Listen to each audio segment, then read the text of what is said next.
Okay, for this lecture, we're going to look at section 5.2 of the book, looking a little bit more closely at some of the topics related to eigenvalues. So, we've seen that the eigenvalue of an n by n matrix A are the values of t that satisfy this equation, the determinant of A minus ti of n equals 0. This equation we call the characteristic equation of A. That equation with just the left-hand side before the equal sign is called the characteristic polynomial. And these are the equations that we've already seen help us find eigenvalues. So here's an example. So for this matrix, let's find the characteristic equation and use it to find the eigenvalues. So we need to find the determinant of A minus t times in is equal to 0. So what's the determinant of A minus in? What's A minus in? Minus t times in. It's 4 minus t, 2 minus 3 minus 1 minus t, and that equals 0. Now, figure out that determinant. So the determinant is 4 minus t times negative 1 minus t minus negative 3 times 2 equals 0. Expand it out, multiply it all out. We get minus 4. We get minus 4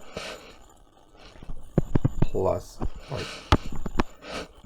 minus 3t plus t squared plus 6 equals 0, which when we rewrite it gives us t squared minus 3t plus 2 equals 0, which is t minus 2 times t minus 1 equals 0. So what are the eigenvalues? The eigenvalues of this are the values you can put in there to make this equal.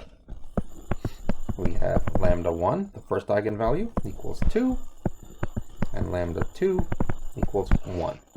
Don't be confused by using t or lambda. You can use either one, but generally when you talk about a characteristic equation, it's just traditional to use a t. When you talk about specific eigenvalues, it's kind of traditional to use a lambda. Another example. Let's find the characteristic polynomial of this matrix.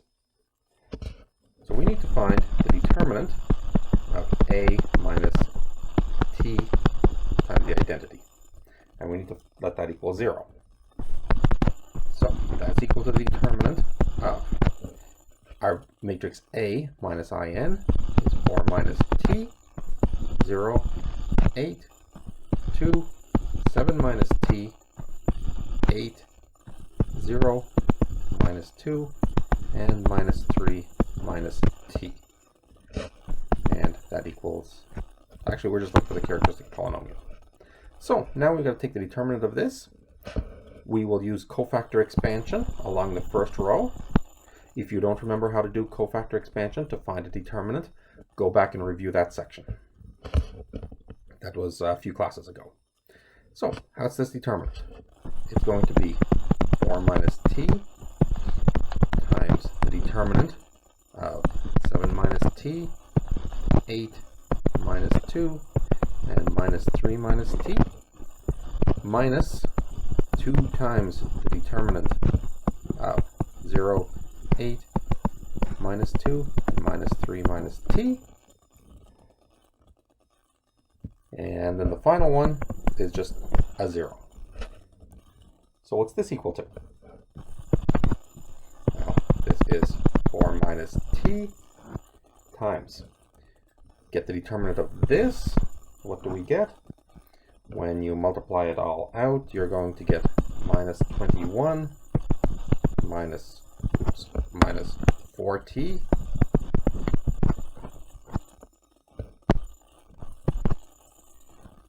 plus t squared plus 16 minus 2 times 16.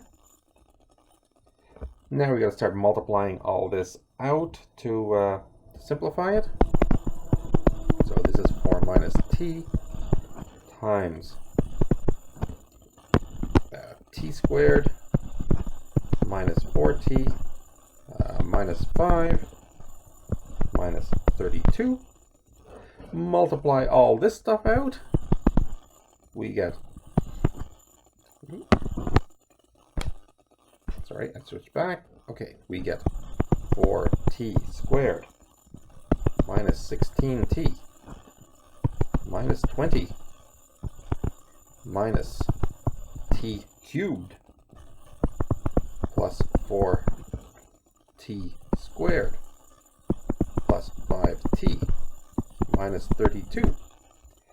Now pull all these things together. What do we get? We get minus t cubed plus 8t squared minus 11t minus 52. That's a minus 52. And so that is our answer. So the answer is minus t cubed plus 8t squared minus 11t minus 52. That is our characteristic polynomial for that matrix. Now this one's a little bit harder to solve if you want to find the solutions for zero, so we're just going to leave it at this because I only asked you to find the characteristic polynomial for it. So another definition. A linear operator is a linear transformation in which the domain and codomain are equal, Rn to Rn. Now we've dealt with linear transformations. In that special case where the domain and the codomain are the same, we call it a linear operator. When we talk about a linear operator, the same way as eigenvalue, eigenvector, and so forth, for a linear transformation is just those values applied to the standard matrix. The characteristic equation and characteristic polynomial of a linear operator are just doing the same things but applied to its standard matrix. Okay, so nothing surprising there.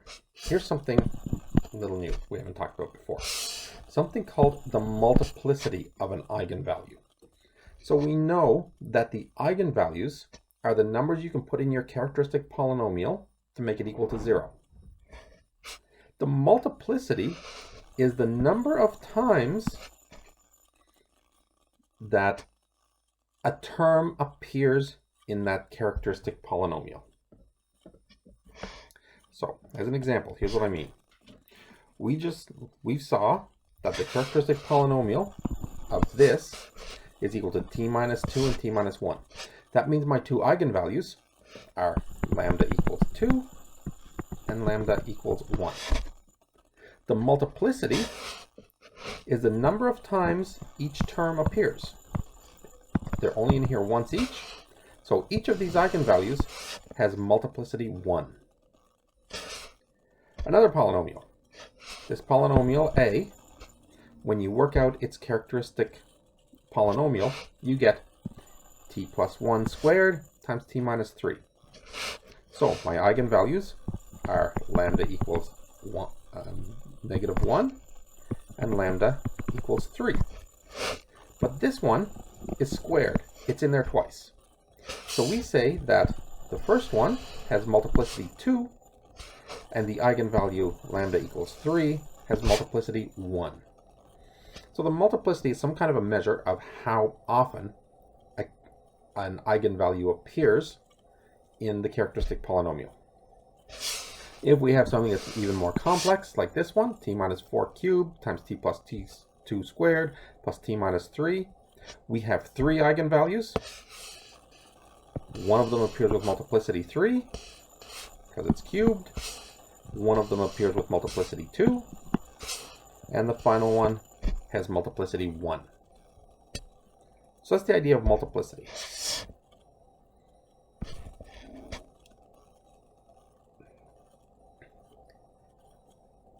Now, this is just an observation. If you have an n by n matrix, when you find the characteristic polynomial, its degree is equal to n. So a 3 by 3 matrix you've got a degree 3 polynomial. A 2 by 2 matrix, you have a quadratic polynomial. If you have a 7 by 7 matrix, you have a degree 7 polynomial. Okay, so the degree of the characteristic polynomial is equal to the size of the matrix. Now we have this theorem. If we have an eigenvalue of a matrix, the dimension of the eigenspace, remember we figured out the eigenspace, and it was equal to the null space of A minus lambda times I.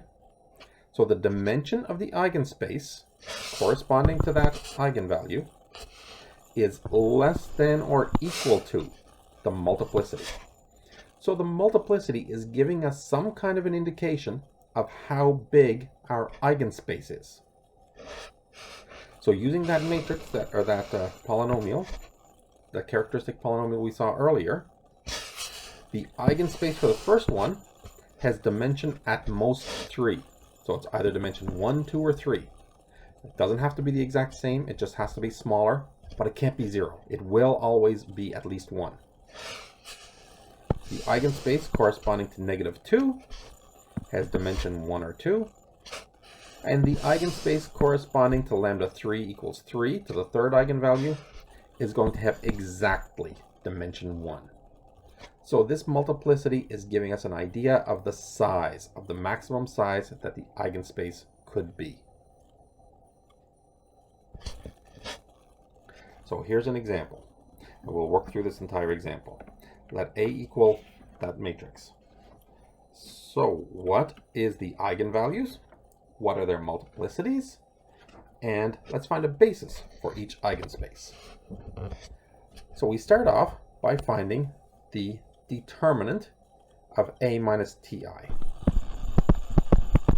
So determinant A minus Ti is equal to the determinant of 2 minus T, 0, 0, 1, 1 minus T, 0, 0, 2, and 1 minus T, and we have to set that equal to 0. Now recall that since we have a diagonal, an upper triangular matrix, our determinant is pretty easy to figure out. It's 2 minus T times 1 minus T times 1 minus T, or we can write it as 2 minus T times 1 minus T squared equals 0. Now we can find our eigenvalues and the multiplicities. So eigenvalue 1 is equal to 2 with multiplicity of 1, because 2 minus T only appears once. And my second eigenvalue is equal to 1, and it has the multiplicity of 2. So that means the dimension of the the dimension of the eigenspace associated with that could be dimension 1 or dimension 2. So we have to see what it's equal to. So let's take them in turn. First off, we'll start with lambda 1 is equal to 2. So we have to, so what's our matrix here equal to? It's going to be 0, 1, 0, 0, negative 1, 2, 0, 0, negative 1.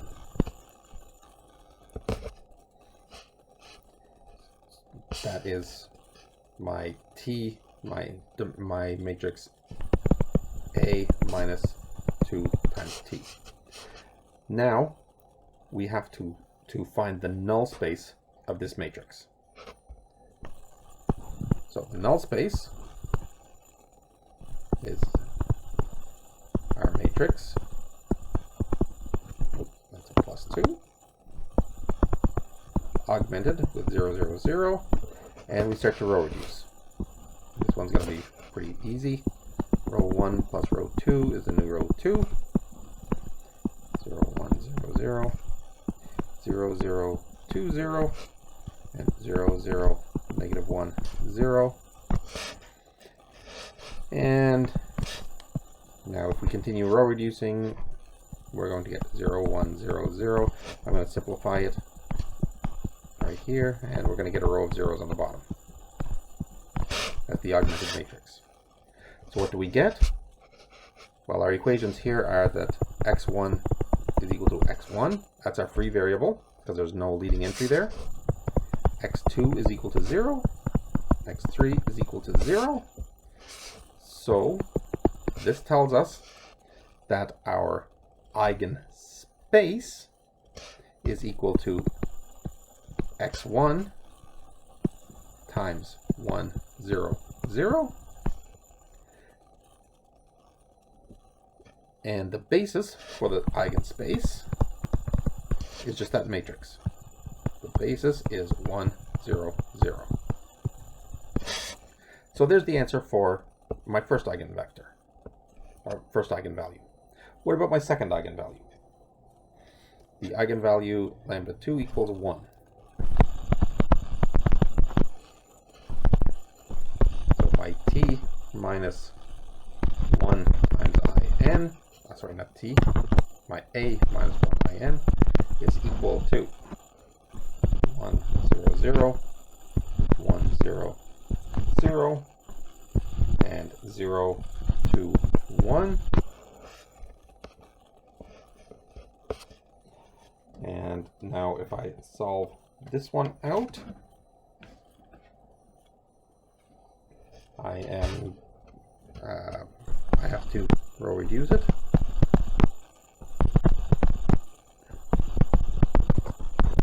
0, 0, 0. And you can go through a few steps. You get 1, 1, 0, 0, 0, 0, 1, 0, and all zeros. So that's the row reduced version of it. Again, we have a single free variable. So we have x1 plus x2 equals 0. x2 is my free variable. I have that x3 equals 0, which rewrite it as x1 is equal to negative x2, x2 equals x2, and x3 equals 0. So my eigenspace, which is the null space of that matrix, is x2 times negative 1, 1, 0. And my basis, and remember the basis is just the vector, is negative 1, 1, 0. So see, even though this has a multiplicity of 2, the basis only has dimension 1.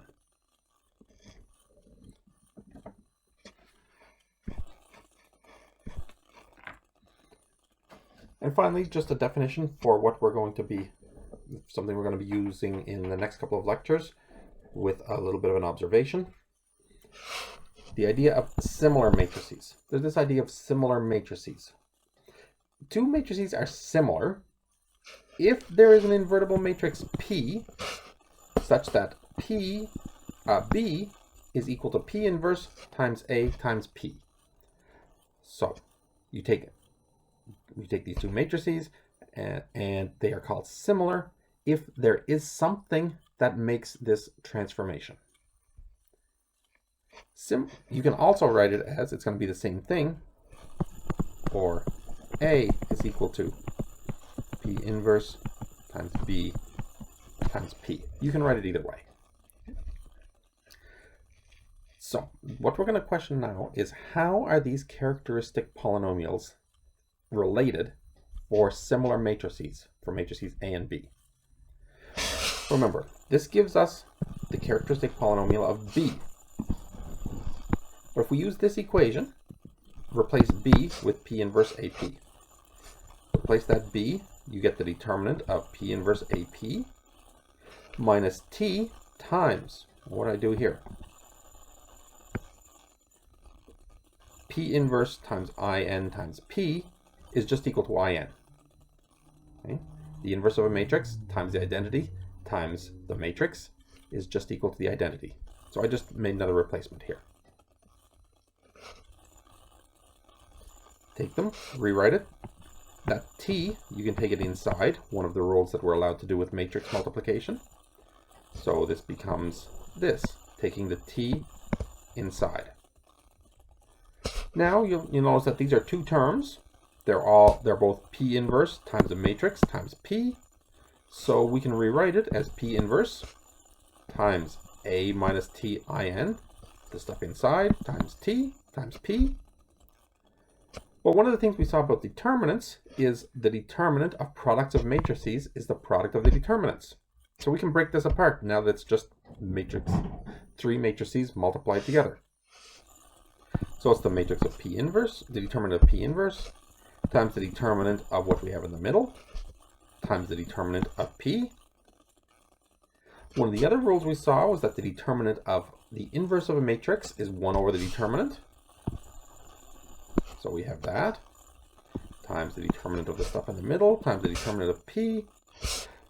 But remember, these are just numbers. So 1 over a number times determinant of P. That determinant of P and 1 over the determinant of P cancel out. It's just determinant of P over the determinant of P becomes 1. And we're left with this, which is the characteristic polynomial of matrix A. So when it comes to eigenvalues and eigenvectors, similar matrices are important because they have the same characteristic polynomial, which means they have the same eigenvalues, which means to say that they have the same eigenvectors and eigenspaces. Similar matrices have a lot of characteristics in common. There's a lot of things in common about them.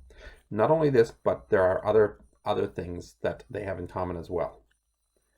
Finding similar matrices is something that's done quite a bit through different applications of linear algebra. We're going to see similar matrices again coming up very shortly. So that was section 5.2. Here are some suggested practice problems from that section.